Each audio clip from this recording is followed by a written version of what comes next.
Good morning, children. How are you? Stay safe and be happy. Okay, today we are going to start a new lesson, 16th lesson, that is plant hormones. Before learning plant hormones, let us recall what we have learned so far in transportation in plants. These various means of transport such as osmosis, translocation of sugars, roots, water absorbing unit, Santa sap, transpiration and guttation. Now let us pass on to plant hormones. Flowering and formation of fruits are the important events in plant life. Every events are influenced by the secretion of hormones. The word hormone is derived from the Greek word hormone, meaning to excite. The function of control and coordination in plants is performed by chemical substances produced by the plants called plant hormones. In plants, several cells are capable of producing hormones. These phytohormones means plant hormones. These plant phytohormones are transported to different parts of the plants to perform various physiological functions. Now let us pass on to the definition of plant hormones. The control and coordination in plants are performed by the production of chemical substances. These chemical substances are called plant hormones. Now, what are the general functions of plant hormones? Plant hormones are organic molecules that are produced at extremely low concentration in plants. These molecules control morphological, physiological, and biochemical responses.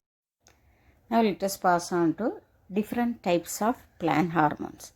There are 5 major classes of plant hormones. They are auxins, cytokinins, gibberellins, abscisic acid, and ethylene.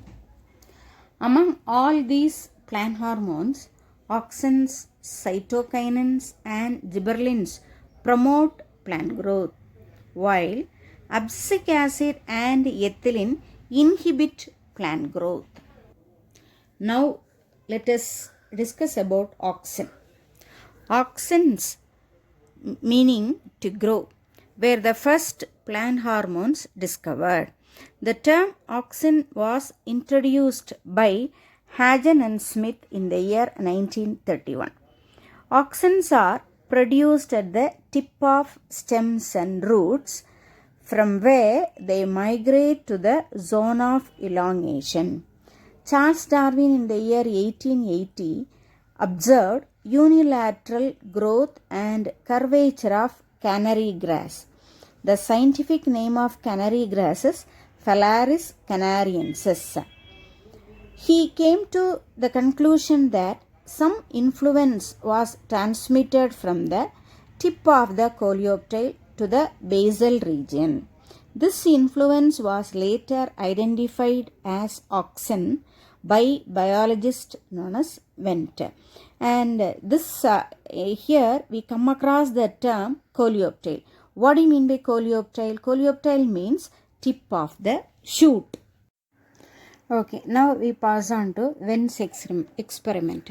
Before look into Wendt's experiment, some of the terms should be clear.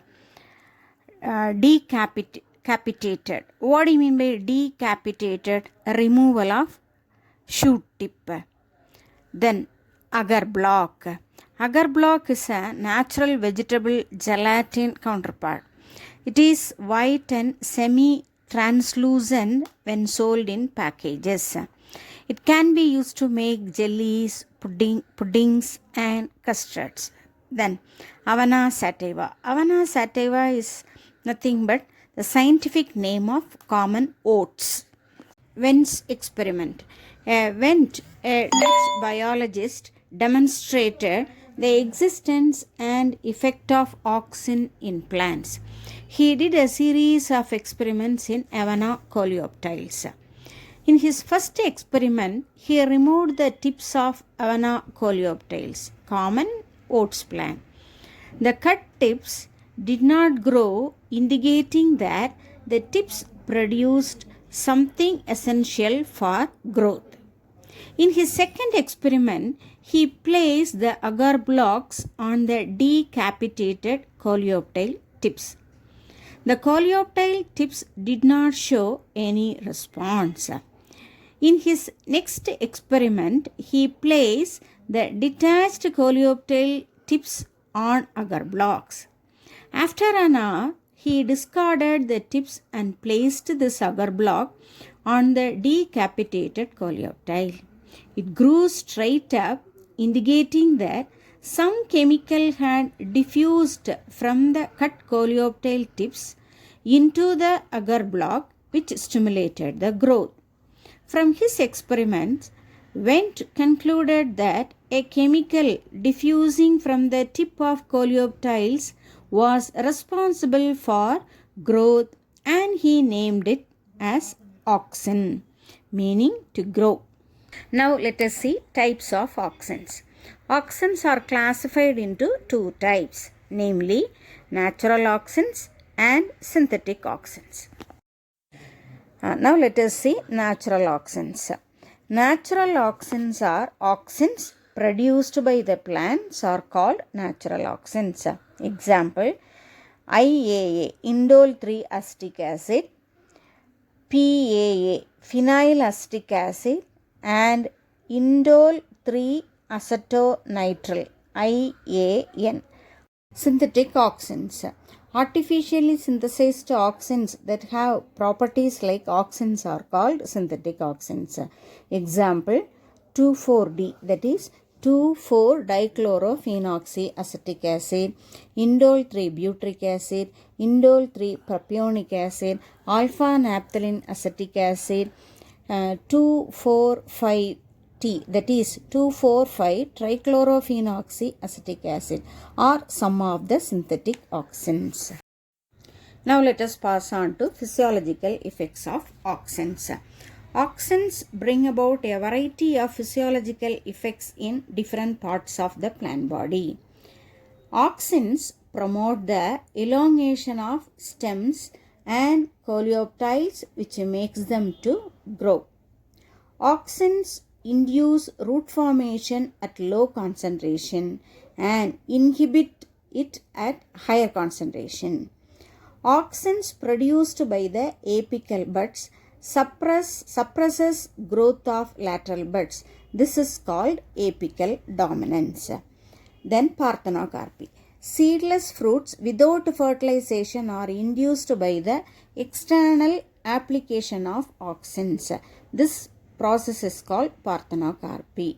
Example, seedless fruits can be produced in watermelon, grapes, lime, etc. Auxins prevent the formation of abscission layer. Abscission means natural separation of leaves from the rest of the plant.